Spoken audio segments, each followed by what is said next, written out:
भारत ही नहीं पूरे विश्व से आज संत श्री आशाराम जी बापू के साधक जुड़े हुए हैं। इसी श्रृंखला में यूएस मिनीसोटा से आए हुए हमारे साधक हैं जो कि गुरुदेव से पिछले 30 वर्षों से जुड़े हुए हैं। रमीलाबेन पटेल, जयबाई पटेल।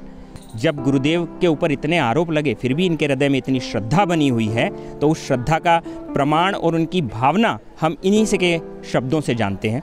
मेरा अनुभव बहुत है। कहने का अर्थ है कि बापू सत्य है, सत्य स्वरूप है, सत्य भगवान है। बस इतना बहुत है। मेरा अमेरिका में मैं गया, मेरा जी भी काम हुआ है, गुरुवार के दिन हुआ है। मैं लाइसेंस लेने के लिए गया तो गुरुवार के दिन ही गया और गुरुवार के दिन ही मिला।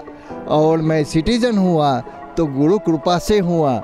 मैंने इंग्लिश नहीं आती, बट इंग्लिश इंटरव्यू में पास होकर मेरे गुरु की कृपा से मैं सिटीजन हुआ। एक गुरुवार के ही हुआ। सब काम मेरे गुरुवार होते हैं। सपने में आते हैं तो पुलिस केस होता है तो भी गुरुदेव बचाते हैं, लेकिन ये बाहर नहीं आते। ये उनकी कृपा है। ये क्या चाहते हैं हम नहीं जानते मानस। ये ऊपर वाला ये गुरुदेव है, ये गुरुदेव ही नहीं कृपा है। अमेरिका में जाकर हाथ पग लेकर गए थे, हम कुछ भी नहीं ले गए थे हम, पर बापू ने कृपा से आज मैं जे हूँ ये बयान नहीं कर सकता। मेरे हृदय में गुरुदेव का स्थान है। मैं सबसे गुरुदेव को प्रार्थना करता हूँ कि हे प्रभु सब कर दया रखना।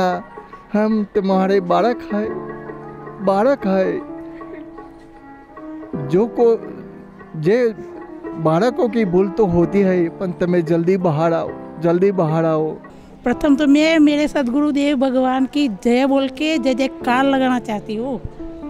जो मेरा 35 साल से अनुभव है, मैंने गुरु जी के आश्रम में आके देखा है।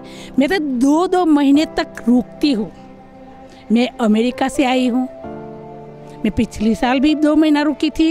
यहाँ पे इतनी अच्छी व्यवस्था है, कुछ मिलता है, इसीलिए मैं यहाँ पे आती हूँ। जो गुरुदेव ने दिया है वो कहीं भी कभी भी नहीं मिलेगा, वो मैं सच बोलती हूँ। मैं आजकल का अनुभव नहीं है मेरा। मैं तो 35 साल से बापूजी की शिष्या हूँ, और जो मेरा अनुभव है तो मैं पूरा महाभारत लिख दूँ ना तो भी छोटा पड़ जाएगा। अरे बापूजी तो सपने में आके बताते हैं, जो गलत हो जाती है ना, कुछ गलती हो जाते हैं तो डांटते भी है।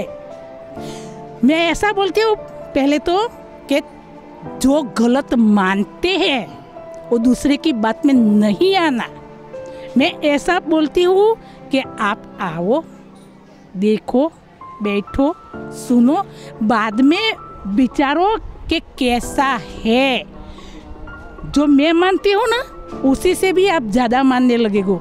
घर की परिस्थिति कैसी है तो बापू देखते हैं, स्वास्थ्य कैसा है तो बापूजी देखता है। अरे जो बापू जी की बात पे चलोगे ना, रजोकड़ी आश्रम से आते हैं, बॉम्बे से, अहमदाबाद से आते हैं मैसेज, इसमें जो भी लग जाओगे तो डॉक्टर के घर भी नहीं जाओगे और पैसे की कमी भी नहीं रहेंगे। ऐसे है हमारे गुरुदेव। मैं सही में बोलती हूँ, सच बात है। हाँ। वृक्ष कबहु न फल भके, नदी न पीवे नीर, परमारथ के कारणे साधु धरा शरीर। जैसे वृक्ष अपने फल नहीं खा सकते, नदी अपना पानी नहीं पी सकती, और जिस तरीके से सरिता हमेशा दूसरों के लिए मीठा जल लोगों तक पहुंचाती है, ऐसे ही संत हमेशा समाज और देश के हित के लिए दैवी कार्य करते रहते हैं। भले इनको हिंदी बोलने में प्रॉब्लम है, गुजराती भाषी हैं, परंतु फिर भी इन्होंने अपनी भावना को व्यक्त किया कि आज हमारे संत, हमारे गुरुदेव एक हिंदू संस्कृति के आधार, एक समाज के इतने प्रतिष्ठित व्यक्ति पर ऐसा आरोप लगाया गया, लेकिन ये झूठा है और संत आशाराम जी बापू बिल्कुल निर्दोष हैं, ऐसी इनकी भावना है। और इनके साथ घटे बहुत से अनुभव हैं। ये जिस तरीके से इन्होंने बताया कि महाभारत भी लिखें तो वो पूरा महाभारत जैसा ग्रंथ पूरा तैयार हो जाए।